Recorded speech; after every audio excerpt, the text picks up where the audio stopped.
ನಿಮ್ಮದು ಖಾಲಿ ಸೈಟ್ ಇದೆಯಾ? ಸರ್ಕಾರ ನಿಮಗೆ ಕಿತ್ಕೊಳ್ಳುತ್ತೆ, ಹುಷಾರ್. ಖಾಲಿ ಸೈಟ್ನಲ್ಲಿ ಮನೆ ಕಟ್ಟಿಲ್ಲ ಅಂದರೆ ಸೈಟ್ ವಾಪಸ್ ತೆಗೆದುಕೊಳ್ತಾರೆ. ಮನೆ ಕಟ್ಟದ ಸೈಟ್ಗಳನ್ನು ವಾಪಸ್ ಪಡೆಯುತ್ತೇವೆ, ಖಡಕ್ ಎಚ್ಚರಿಕೆ ಕೊಟ್ಟ ಸಿಎಂ ಡಿಕೆ ಶಿವಕುಮಾರ್.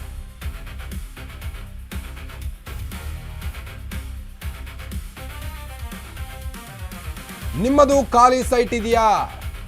ಎಷ್ಟೋ ದಿನ ಮನೆ ಕಟ್ಟಿಸದೆ ಹಾಗೆ ಖಾಲಿ ಜಾಗ ಬಿಟ್ಟಿದ್ರೆ ಮನೆ ಕಟ್ಟದ ಸೈಟ್ಗಳನ್ನು ವಾಪಸ್ ಪಡೆಯಲಿದ್ದಾರಂತೆ. ಖಡಕ್ ಎಚ್ಚರಿಕೆ ಕೊಟ್ಟಿದ್ದಾರಂತೆ ಸಿಎಂ ಡಿಕೆ ಶಿವಕುಮಾರ್ ಅವರು. ಕಾಂಪೌಂಡ್ ಕಟ್ಟದೆ, ಮನೆ ಕಟ್ಟದೆ ಸೈಟ್ ಗಲೀಜಾಗಿದ್ರೆ ನೀವೇ ಹೊಣೆಯದಕ್ಕೆ. ಸೈಟ್ಗಳನ್ನು ಕ್ಲೀನ್ ಮಾಡಿಕೊಂಡಿಲ್ಲ ಅಂದ್ರೆ ಸೈಟ್ ಸರ್ಕಾರದ ಪಾಲಾಗುತ್ತೆ, ಹುಷಾರಾಗಿರಿ. ಕಾಂಪೌಂಡ್ ಕಟ್ಟದೆ, ಮನೆ ಕಟ್ಟದೆ ಸೈಟ್ ಅನ್ನ ಹಾಗೆ ಖಾಲಿ ಬಿಟ್ಟು ಅಲ್ಲೇನಾದ್ರೂ ಗಲೀಜಾಗಿದ್ರೆ ನೀವೇ ಹೊಣೆ. ಸಣ್ಣ ಮನೆಯನ್ನಾದ್ರೂ ಕಟ್ಟಬೇಕು, ಇಲ್ಲ ಕ್ಲೀನ್ ಆದ್ರೂ ಮಾಡಬೇಕು. ಕ್ಲೀನ್ ಸೈಟ್ ಇಲ್ಲ ಅಂದ್ರೆ ಅದು ಸರ್ಕಾರದ ಪಾಲಾಗುವುದು ಪಕ್ಕ ಅಂತ ಹೇಳಲಾಗ್ತಾ ಇದೆ. ಬೆಂಗಳೂರಲ್ಲಿ ನೀವೇನಾದ್ರೂ ಸೈಟ್ ಕೊಂಡುಕೊಂಡಿದ್ದೀರಾ, ಆ ಸೈಟ್ನ ಹಾಗೆ ಖಾಲಿ ಬಿಟ್ಟು ಅಲ್ಲಿ ಗಲೀಜೇನಾದ್ರೂ ಆದ್ರೆ ನೀವೇ ಹೊಣೆ ಅದಕ್ಕೆ. ಯಾಕಂದ್ರೆ ಅಲ್ಲಿ ಗಲೀಜಾಗೋದ್ರಿಂದ ಅಕ್ಕಪಕ್ಕದ ಮನೆಯವರೆಗೂ ಕೂಡ ತೊಂದರೆ ಆಗುತ್ತೆ. ಹೀಗಾಗಿ ಆ ಜಾಗ ಸರ್ಕಾರದ ಪಾಲಾಗೋದಂತೂ ಗ್ಯಾರಂಟಿ ಅಂತ ಡಿ ಕೆ ಶಿವಕುಮಾರ್ ಅವರು ಖಡಕ್ ಎಚ್ಚರಿಕೆ ಕೊಟ್ಟಿದ್ದಾರೆ. 5 ವರ್ಷಗಳಲ್ಲಿ ಮನೆ ಕಟ್ಟಿಲ್ಲ ಅಂದ್ರೆ ಸೈಟ್ ಸರ್ಕಾರದ ವ್ಯಾಪ್ತಿಗೆ ಹೋಗುತ್ತೆ. ಸೈಟ್ಗಳನ್ನ ಕ್ಲೀನ್ ಮಾಡ್ಕೊಂಡಿಲ್ಲ ಅಂದ್ರೆ ಸೈಟ್ ಸರ್ಕಾರದ ಪಾಲಾಗೋದಂತೂ ಗ್ಯಾರಂಟಿ. ಕಾಂಪೌಂಡ್ ಕಟ್ಟದೆ, ಮನೆ ಕಟ್ಟದೆ ಸೈಟ್ನ ಹಾಗೆ ಬಿಟ್ಬಿಟ್ಟು ಅಲ್ಲೇನಾದರೂ ಗಲೀಜಾಗಿದ್ರೆ ಅದಕ್ಕೆ ನೀವೇ ಹೊಣೆ. ಸಣ್ಣ ಮನೆಯನ್ನಾದರೂ ಕಟ್ಟಿರಬೇಕು ಅಥವಾ ಕ್ಲೀನ್ ಮಾಡ್ಕೊಳ್ತಾನಾದರೂ ಇರಬೇಕು. ಕ್ಲೀನ್ ಸೈಟ್ ಇಲ್ಲ ಅಂದ್ರೆ ಅದು ಸರ್ಕಾರದ ಪಾಲಾಗೋದಂತೂ ಪಕ್ಕ.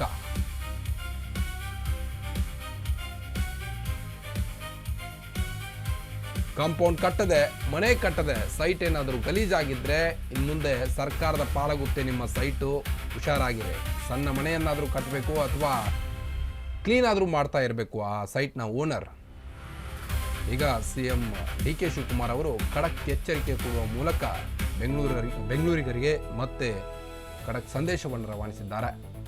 5 ವರ್ಷಗಳಲ್ಲಿ ಆ ಒಂದು ಹಿಡಿದಂಥ ನೀವು ಸೈಟಲ್ಲಿ ಮನೆ ಕಟ್ಟಲೇಬೇಕು. ಸಣ್ಣ ಮನೆಯಾದರೂ ಕಟ್ಟಬೇಕು, ಇಲ್ಲ ಅಂದರೆ ನೀವು ಹಿಡಿದಿರುವಂಥ ಜಾಗವನ್ನು ಕ್ಲೀನ್ ಮಾಡ್ಕೊತಾದ್ರೂ ಇರಬೇಕು. ಸೈಟ್ ಏನಾದರೂ ಗಲೀಜಾದರೆ ಸರ್ಕಾರದ ಪಾಲಾಗೋದಂತೂ ಗ್ಯಾರಂಟಿ ನಿಮ್ಮ ಸೈಟು. ಇವತ್ತು ಡಿ ಕೆ ಶಿವಕುಮಾರ್ ಅವರು ಈ ಒಂದು ಮಹತ್ವದ ಆದೇಶವನ್ನು ಹೊರಡಿಸಿದ್ದಾರೆ. ಕ್ಲೀನ್ ಸೈಟ್ ಇಲ್ಲ ಅಂದ್ರೆ ಅದು ಸರ್ಕಾರದ ಪಾಲಾಗುವುದು ಪಕ್ಕ. ಬೆಂಗಳೂರು ಸ್ವಚ್ಛತೆಗೆ ತುಂಬಾ ಪ್ರಾಮುಖ್ಯತೆಯನ್ನು ಕೊಡ್ತಾ ಇದ್ದಾರೆ ಡಿ ಕೆ ಶಿವಕುಮಾರ್ ಅನ್ನೋದು ಇಲ್ಲಿ ಕಂಡು ಬರ್ತಾ ಇದೆ. ಖಾಲಿ ಸೈಟ್ನಲ್ಲಿ ಏನಾದರೂ ಮನೆ ಕಟ್ಟಿಲ್ಲ, ಅಲ್ಲೇನಾದರೂ ಗಲೀಜಾಗಿದ್ರೆ ಅದಕ್ಕೆ ನೀವೇ ಹೊಣೆ. ಸಣ್ಣ ಮನೆಯನ್ನಾದರೂ ಕಟ್ಟಬೇಕು, ಇಲ್ಲವೇ ಕ್ಲೀನ್ ಮಾಡ್ತಾನಾದರೂ ಇರಬೇಕು. ಇಲ್ಲ ಅಂದರೆ ಸರ್ಕಾರದ ಪಾಲಾಗುತ್ತೆ ನಿಮ್ಮ ಸೈಟು. ಈಗಾಗಲೇ ಬೆಂಗಳೂರಿನಲ್ಲಿ ಸಾಕಷ್ಟು ಸೈಟ್ಗಳು ಹಾಗೆ ಖಾಲಿ ಬಿದ್ದಿವೆ. ಅಲ್ಲಿ ಮಳೆಯಿಂದಾಗಿ ಸಾಕಷ್ಟು ಹುಲ್ಲುಗಾವಲು ಬೆಳ್ಕೊಂಡಿದೆ, ಗಲೀಜಾಗಿದೆ. ಅಲ್ಲಿಂದ ಬರೋ ಸೊಳ್ಳೆಗಳಿಂದ ರೋಗಗಳು ಬರ್ತವೆ. ಹೀಗಾಗಿ ಈಗ ಡಿ ಕೆ ಶಿವಕುಮಾರ್ ಅವರು ಈ ಒಂದು ಮಹತ್ವದ ಆದೇಶವನ್ನು ಹೊರಡಿಸಿದ್ದಾರೆ. ಅಟ್ಲೀಸ್ಟ್ ಸಣ್ಣ ಮನೆಯನ್ನಾದರೂ ಕಟ್ಟಿಯಲ್ಲಿ, ಇಲ್ಲಾಂದರೆ ಓನರ್ಗಳು ಕ್ಲೀನ್ ಮಾಡ್ತಾನಾದರೂ ಇರಬೇಕು. ಕಾಂಪೌಂಡ್ ಕಟ್ಟದೆ, ಮನೆ ಕಟ್ಟದೆ ಸೈಟ್ ಏನಾದರೂ ಗಲೀಜಾಗಿದ್ದರೆ ಅದಕ್ಕೆ ನೀವೇ ಹೊಣೆಯಾಗ್ತೀರಿ. ಸಣ್ಣ ಮನೆಯನ್ನಾದರೂ ಕಟ್ಟಲೇಬೇಕು ನೀವಲ್ಲಿ. ಇಲ್ಲ ಅಂದರೆ ಆ ಓನರು ಅದನ್ನ ಕ್ಲೀನ್ ಮಾಡ್ತಾನಾದರೂ ಇರಬೇಕು. ಇಲ್ಲ ಅಂತಂದರೆ ಅದು ಸರ್ಕಾರದ ಪಾಲಾಗೋದಂತೂ ಪಕ್ಕ ಅಂತ ಹೇಳ್ತಿದ್ದಾರೆ ಡಿ ಕೆ ಶಿವಕುಮಾರ್ ಅವರು ಖಡಕ್ ಎಚ್ಚರಿಕೆ ಕೊಡುವ ಮೂಲಕ.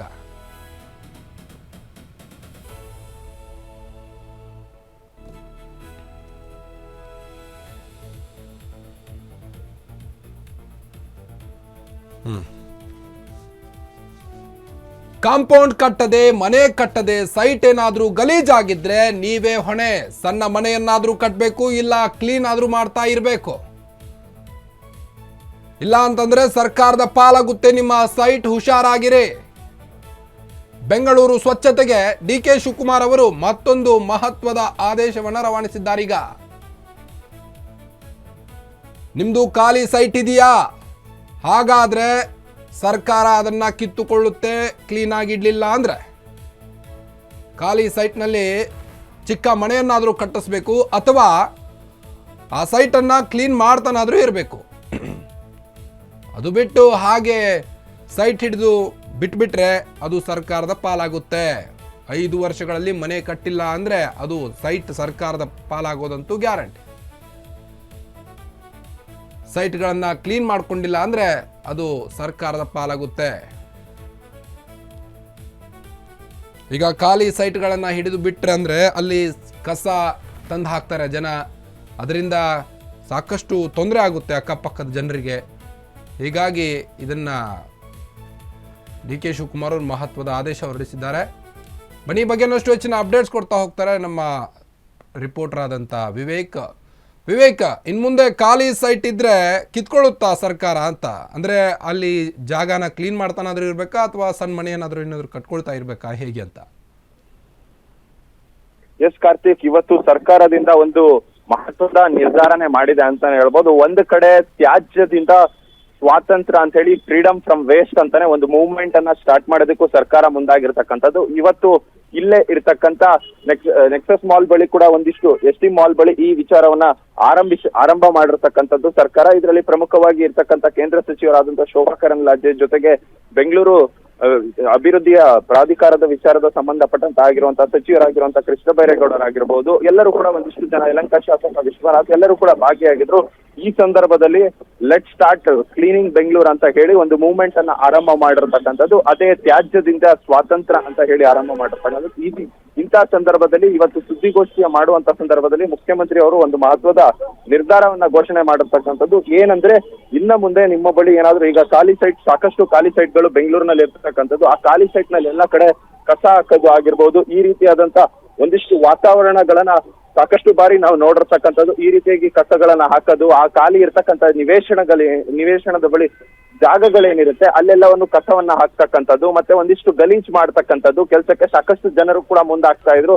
ಅಂದ್ರೆ ಹೇಳೋರು ಕೇಳೋರು ಯಾರು ಇಲ್ಲದಂತ, ವಾರಸ್ದಾರರು ಇಲ್ಲದಂತ ಸಾಕಷ್ಟು ಖಾಲಿ ನಿವೇಶನಗಳು ಕೂಡ ಬೆಂಗಳೂರಿನಲ್ಲಿ ಇರ್ತಕ್ಕಂಥದ್ದು. ಅದಕ್ಕೆ ಈಗ ಮಹತ್ವದ ನಿರ್ಧಾರ ಏನಪ್ಪಾ ಅಂದ್ರೆ, ಇನ್ನು ಮುಂದೆ ಏನಾದ್ರೂ ಈಗ ಒಂದು ವ್ಯಕ್ತಿ ಏನಾದ್ರೂ ಸೈಟ್ ಖರೀದಿ ಮಾಡಿದಂತ ಸಂದರ್ಭದಲ್ಲಿ ಆ ಸೈಟ್ ಅನ್ನ ಅಂದ್ರೆ ತೆಗೆದುಕೊಂಡು 5 ವರ್ಷ ಆದ್ರೂ ಕೂಡ ಯಾವ್ದಾದ್ರು ಒಂದು ಮನೆ ಅಥವಾ ಏನಾದ್ರೂ ಒಂದು ಅಲ್ಲಿ ಅಂಗಡಿಯೋ ಅಥವಾ ಏನಾದ್ರೂ ಕಟ್ಟದೆ ಹೋದರೆ ಅದು ಅದೇ ರೀತಿಯ ಖಾಲಿ ಬಿಟ್ಟಿದ್ದು ಅಲ್ಲಿ ಏನಾದ್ರೂ ಕಸಗಳು ಬೀಳ್ತಾ ಇದ್ರೆ ಅವ್ರಿಗೆ ಹಣ ಕೊಟ್ಟು ಸರ್ಕಾರನೇ ವಾಪಸ್ ಸೈಟ್ ತೆಗೆದುಕೊಳ್ಳೋದಕ್ಕೆ ಮುಂದಾಗುತ್ತೆ ಅನ್ನೋ ಒಂದು ಮಹತ್ವದ ಘೋಷಣೆಯನ್ನ ಮಾಡಿರ್ತಕ್ಕಂಥದ್ದು. ಜೊತೆಗೆ ಈಗಾಗ್ಲೇ ಏನು ಸೈಟ್ ಅನ್ನ ತೆಗೆದುಕೊಂಡಿರ್ತಾರೆ, ಸೈಟ್ ಅನ್ನ ಮೇಂಟೆನೆನ್ಸ್ ಮಾಡ್ತಾ ಇರಲ್ಲ, ಅದು ಅದೇ ರೀತಿಯಾಗಿ ಖಾಲಿ ಆಗ್ಬಿಟ್ಟಿರ್ತಾರೆ, ಅಲ್ಲಿ ಗಲೀಜ್ ಬೀಳೋದಕ್ಕೆ ಎಲ್ಲ ಬಿಟ್ಟಿರ್ತಾರೆ, ಅಂತ ಓನರ್ಸ್ ಗಳನ್ನು ಕೂಡ ಅಷ್ಟೇ ಅವ್ರಿಗೆ ಫೈನ್ ಆಗ್ತಕ್ಕಂತ ಕೆಲಸ, ಈ ರೀತಿಯಾದಂತಹ ಕ್ರಮಗಳನ್ನು ಕೂಡ ತೆಗೆದುಕೊಳ್ಬಹುದು. ಆದ್ರೆ ಈಗ ಮಹತ್ವವಾದಂತದ್ದು ಏನಂದ್ರೆ, ಸರ್ಕಾರನೇ ವಾಪಸ್ ತೆಗೆದುಕೊಳ್ಳುವಂತ ಒಂದು ಘೋಷಣೆ ಏನಿದೆ ಇದು ಎಂದು ಕೂಡ ಮಾಡಿಲ್ಲ. ಆ ತರಹದ ಒಂದು ಕೆಲಸಕ್ಕೆ ಕೂಡ ಈಗ ಸರ್ಕಾರ ಮುಂದಾಗಿರ್ತಕ್ಕಂಥದ್ದು. ಆದ್ರೆ ಇದು ಒಂದ್ ರೀತಿಯಾಗಿ ಒಳ್ಳೆಯ ಬೆಳವಣಿಗೆ ಆಗುವಂತ ಸಾಧ್ಯತೆಗಳು ಕೂಡ ಅತಿ ಹೆಚ್ಚಿದೆ. ಯಾಕಂದ್ರೆ ಈಗಾಗಲೇ ಏನು ಈ ರೀತಿಯಾಗಿ ವೇಸ್ಟ್ ಎಲ್ಲ ಕಡೆ ಬೆಂಗಳೂರಿನಲ್ಲಿ ಸಿಕ್ಕ ಕಡೆ ಅಂದ್ರೆ ಖಾಲಿ ನಿವೇಶನಗಳು ಎಲ್ಲೆಲ್ಲಿರುತ್ತೆ ಅಲ್ಲೆಲ್ಲ ಕಡೆ ಹಾಕುವಂತ ಕೆಲಸಕ್ಕೆ ಮುಂದಾಗಿರ್ತಾರೆ ಜನರೆಲ್ಲರೂ ಕೂಡ. ಇದನ್ನ ತಡೆಗಟ್ಟೋದಕ್ಕೆ ಅಂತಾನೆ ಹೇಳಿ ಈ ರೀತಿಯಾದಂತ ಹೊಸ ಕಾನೂನನ್ನ ತರೋದಕ್ಕೂ ಕೂಡ ಸರ್ಕಾರ ಮುಂದಾಗಿರ್ತಕ್ಕಂಥದ್ದು. ಇವತ್ತು ಘೋಷಣೆಯನ್ನ ಮಾಡಿದ್ದಾರೆ. ಅಂದ್ರೆ ಇದರ ಮುಂದಿನ ಸ್ಟೆಪ್ಗಳು ಯಾವ ರೀತಿಯಾಗಿ ಸರ್ಕಾರ ತೆಗೆದುಕೊಳ್ಳುತ್ತೆ ಅಂತ ಕಾದ್ ನೋಡ್ಬೇಕಾಗಿದೆ ಕಾರ್ತಿಕ್. ಯಾವಾಗಿಂದ ಜಾರಿ ಆಗುತ್ತೆ ಈ ಒಂದು ರೂಲ್ಸ್ ಅಂತ? ಎಸ್ ಕಾರ್ತಿಕ್, ಈಗಾಗಲೇ ನಾನು ಹೇಳದಂತೆ ಈ ವಿಚಾರವನ್ನ ಇವತ್ತು ಏಕಾಏಕಿ ಸುದ್ದಿಗೋಷ್ಠಿ ಮಾಡಿದಂತ ಸಂದರ್ಭದಲ್ಲಿ ಅಂದ್ರೆ CM DK ಶಿವಕುಮಾರ್ ಅವರು ಘೋಷಣೆ ಮಾಡಿರ್ತಕ್ಕಂಥದ್ದು. ಇವತ್ತು ಫ್ರೀಡಮ್ ಫ್ರಮ್ ವೇಸ್ಟ್ ಅಂತ ಏನ್ ಮಾಡಿದ್ರು, ಇಂತಹ ಸಂದರ್ಭದಲ್ಲಿ ಘೋಷಣೆ ಮಾಡಿರ್ತಕ್ಕಂಥದ್ದು ಮಹತ್ವ ಪಡೆದುಕೊಂಡಿದೆ. ಯಾಕಂದ್ರೆ ಈಗಾಗಲೇ ಏನು ಬೆಂಗಳೂರಿನ ಸುತ್ತಮುತ್ತ ಕ್ಲೀನ್ ಸಿಟಿ ಬೆಂಗಳೂರು ಅಂತ ಹೆಸರುವಾಸಿ ಮಾಡ್ಬೇಕು ಅಂತ ಕೂಡ ಪಣ ತೊಟ್ಟಿರ್ತಕ್ಕಂಥದ್ದು. ಈಗಾಗಲೇ ಕೃಷ್ಣ ಬೈರೇಗೌಡರು ಕೂಡ ಅಂದ್ರೆ ಬೆಂಗಳೂರು ಅಭಿವೃದ್ಧಿ ಸಚಿವರಾದ್ಮೇಲೆ ಅವರು ಕೂಡ ಒಂದಿಷ್ಟು ಕೆಲಸವನ್ನ ಮಾಡಿರ್ತಕ್ಕಂಥದ್ದು. ಫುಟ್ಪಾತ್ ತೆರವು ಕಾರ್ಯಾಚರಣೆ ಆಗಿರ್ಬೋದು, ಮತ್ತೆ ಒಂದಿಷ್ಟು ಬೆಂಗಳೂರನ್ನ ಕ್ಲೀನ್ ಮಾಡುವಂತ ಕೆಲಸಕ್ಕೆ ಅವರು ಕೂಡ ಮುಂದಾಗಿರ್ತಕ್ಕಂಥದ್ದು. ಆ ನಿಟ್ಟಿನಲ್ಲಿ DK ಶಿವಕುಮಾರ್ ಅವರು ಕೂಡ ಈಗ ಮುಖ್ಯಮಂತ್ರಿ ಆದ ಬಳಿಕ ಒಂದಿಷ್ಟು ಪ್ಲಾನ್ಸ್ ಗಳನ್ನ ಬೆಂಗಳೂರು ವಿಚಾರಕ್ಕೆ ಸಂಬಂಧಪಟ್ಟಂತೆ ಮಾಡಿರ್ತಕ್ಕಂಥದ್ದು. ಆ ನಿಟ್ಟಿನಲ್ಲಿ ಇಂತಹ ಒಂದು ಸಂದರ್ಭದಲ್ಲಿ ಇವತ್ತು ಘೋಷಣೆ ಮಾಡಿರ್ತಕ್ಕಂಥದ್ದು. ಇದನ್ನ ಯಾವಾಗಿಂದ ಜಾರಿಗೆ ತರ್ತಾರೆ, ಇದರ ಕಾನೂನುಗಳು ಯಾವ ರೀತಿಯಾಗಿರುತ್ತೆ, ಜೊತೆಗೆ ಒಂದಿಷ್ಟು ಅಡಿಷನಲ್ ಕಾನೂನುಗಳನ್ನ ಕೂಡ ಅದರಲ್ಲಿ ಇಡುವಂತ ಸಾಧ್ಯತೆಗಳಿದೆ. ಅದೇ ನಾನು ಈಗಾಗಲೇ ಹೇಳದಂತೆ ಅಂದ್ರೆ ಅಲ್ಲಿನ ಭೂಮಿಯ ಮಾಲೀಕರು ಯಾರಿರ್ತಾರೆ ಅವ್ರು ಅದೇ ರೀತಿಯಾಗಿ ಕಸ ಬೀಳೋದಕ್ಕೂ ಕೂಡ ಬಿಟ್ರೆ, ಕ್ಲೀನ್ ಮಾಡಿಸದೆ ಹೋದ್ರೆ ಅವ್ರಿಗೂ ಕೂಡ ಫೈನ್ ಹಾಕುವಂತದ್ದು, ಜೊತೆಗೆ ಬೇರೆ ಬೇರೆ ರೀತಿಯಾದ ಪ್ರಕ್ರಿಯೆಗಳು ಕೂಡ ಇದಕ್ಕೆ ಅಡಿಷನಲ್ ಆಗಿ ಸೇರಿಸುವಂತ ಸಾಧ್ಯತೆಗಳು ಹೆಚ್ಚಿರ್ತಕ್ಕಂಥದ್ದು. ಆದ್ರೆ ಸದ್ಯದ ಮಟ್ಟಿಗೆ ಇವತ್ತು ಹೇಳದಂತೆ 5 ವರ್ಷದವರೆಗೂ ಕೂಡ ಅವ್ರು ಏನಾದ್ರು ಮನೆ ಕಟ್ಟದೆ ಹೋದ್ರೆ ಅಂದ್ರೆ ಆ ಇರ್ತಕ್ಕಂತ ಸ್ಥಳವನ್ನ ಅದೇ ರೀತಿಯಾಗಿ ಖಾಲಿ ಬಿಟ್ಟಿದ್ದು ಅಂದ್ರೆ ಅಲ್ಲಿ ಕಸಗಳು ಬೀಳ್ತಾ ಇದ್ರೆ ಅದು ಕಂಪ್ಲೀಟ್ಲಿ ಅದರಿಂದ ವಾತಾವರಣನೇ ನಾಶವಾಗ್ತಾ ಇದ್ರೆ ಇಂಥ ಜನರಿಗೆ ಅಂದ್ರೆ ಇಂಥ ನಿವೇಶನಗಳಿಗೆ ಸರ್ಕಾರ ವಾಪಸ್ ಪಡಿಸ್ಕೊಳ್ಳೋದಕ್ಕೆ ಈಗ ಮುಂದಾಗಿರ್ತಕ್ಕಂಥ. ಆದ್ರೆ ಅಧಿಕೃತವಾಗಿ ಯಾವತ್ತಿಂದ ಆರಂಭವಾಗುತ್ತೆ ಈ ಪ್ರಕ್ರಿಯೆ ಅಂತ ಇಲ್ಲಿವರೆಗೂ ಏನು ಘೋಷಣೆ ಮಾಡಿಲ್ಲ. ಯಾವಾಗ ಮಾಡ್ತಾರೆ ಅಂತ ಸದ್ಯದಲ್ಲೇ ಮಾಡಬಹುದು.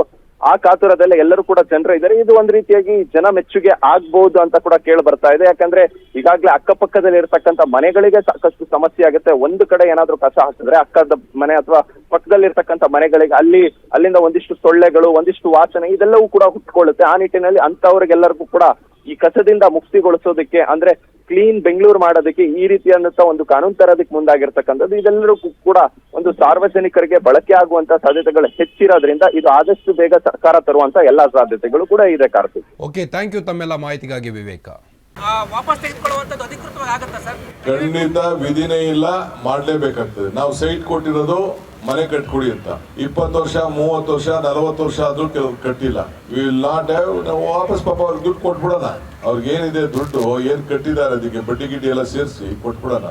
ಖಾಸಗಿ ಸರ್ಕಾರ ಎರಡು ಜಾಗ, ಖಾಸಗಿ ಆಗ್ಲಿ ಸೈಟ್ ಅಲಾಟ್ಮೆಂಟ್ ಆಗಿರ್ಲಿ, CITB ಇದಾಗ್ಲಿ, ಯಾವ್ದಾದ್ರು ಸೊಸೈಟಿಯಿಂದ ಅಲಾಟ್ಮೆಂಟ್ ಆಗಿರ್ಲಿ, ಯಾವ್ದೇ ಆಗಿರ್ಲಿ, ಸರ್ಕಾರದಿಂದ ಸೈಟ್ ಬೇಕು ಅಂತ ಅವ್ರು ತೆಗೆದುಕೊಂಡ್ಮೇಲೆ, ಸರ್ಕಾರದಿಂದ ಅಲಾಟ್ಮೆಂಟ್ ಮಾಡಿದ್ಮೇಲೆ CITB ಇರ್ಬೋದು, BDA ಇರ್ಬೋದು, ಒಂದು ಸೊಸೈಟಿ ಇರ್ಬೋದು, ಎಲ್ಲೇ ಆಗ್ಲಿ ತೆಗೆದುಕೊಂಡ್ಮೇಲೆ ಅವ್ರು ಕಟ್ಟಬೇಕಾದ ಅವರ ಡ್ಯೂಟಿ. ಅದಕ್ಕೆ ನಾವು ಅವರೆಲ್ಲ ಕಾಂಪೌಂಡ್ ಹಾಕೊಳ್ದೆ ಹೋದ್ರೆ, ಬರೀ ಕಸ ಹಾಕೊಂಡು ಕೂತ್ಕೊಂಡ್ರೆ ಯಾರೋ ಕಸ ಹಾಕ್ಬಿಡ್ತಾರೆ. ಅವ್ರು ಹಾಕ್ದೇ ಇರ್ಬೋದು, ಅವ್ರ ಜಾಗಕ್ಕೆ ಅವ್ರು ಕಸ ಹಾಕ್ದೇ ಇರ್ಬೋದು. ಅದನ್ನ ರಕ್ಷಣೆ ಮಾಡ್ಕೋಬೇಕಾದ, ಅವ್ರ ಆಸ್ತಿಗಳನ್ನ ರಕ್ಷಣೆ ಮಾಡ್ಕೊಳ್ಬೇಕಾದ್ದು ಅವರ ಡ್ಯೂಟಿ. ಬಿಜೆಪಿ ನಾಯಕರು ಆರೋಪ ಮಾಡ್ತಾ ಇದ್ದಾರೆ. ನೋಡಪ್ಪ, ಬಿಜೆಪಿಯವರು ಸ್ನೇಹಿತರು ಆರೋಪ ಮಾಡ್ತಾರೆ. ಪಾಪ ನಾನು ಗೌರವ ಅವರೇ ಸಲಹೆ ಕೊಟ್ಟಿದ್ದು ಆಲ್ ಪಾರ್ಟಿ ಮೀಟಿಂಗ್ ಕರಿಬೇಕು. ಇನ್ನ ನೀರು ಬಿಟ್ಟಿಲ್ಲ.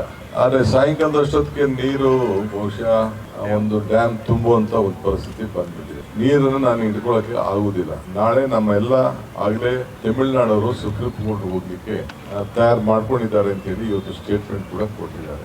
36ರಿಂದ 39 ಕ್ಯೂಸಿಕ್ ನೀರು ಬೆಂಗಳೂರು ನಗರಕ್ಕೆ ಬರ್ತಾ ಇದೆ. ಬೆಂಗಳೂರಿಗೆಲ್ಲ ನಮ್ಮ ಕಾವೇರಿಲಿ ಹರಿತಾ ಇದೆ. ಅವ್ರು ಕೊಟ್ಟಿರೋದು 3600. ಆದರೆ ವಿರೋಧ ಪಕ್ಷದವ್ರಿಗೆ ಚರ್ಚೆ ಮಾಡಿ, ಕಾನೂನು ತಜ್ಞರ ಚರ್ಚೆ ಮಾಡಿ ನಾಳೆ ತೀರ್ಮಾನವನ್ನು ಮಾಡಿ